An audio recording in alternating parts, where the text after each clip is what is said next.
This method can help to answer key questions in the emerging field of refinement strategies for laboratory rodents, such as the stress reduction in routine husbandry procedures.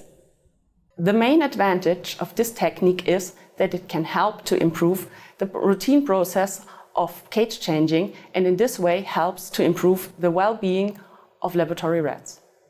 Generally, individuals new to the method might struggle because the timing of the rewarding and the overall handling of the rats are critically important.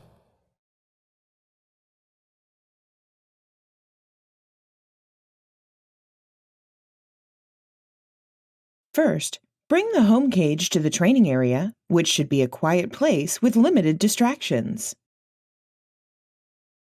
Ensure that all required materials, such as the reward, the clicker, the target stick, a timer, the metal tube, a clean cage, and any other specific training materials are on hand.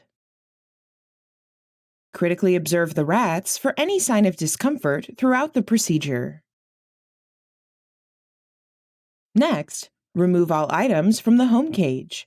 Only the trained rat and the observer rat and the bedding material should remain in the cage. Place a short tunnel in the home cage, preferably one made from a material the rat is familiar with.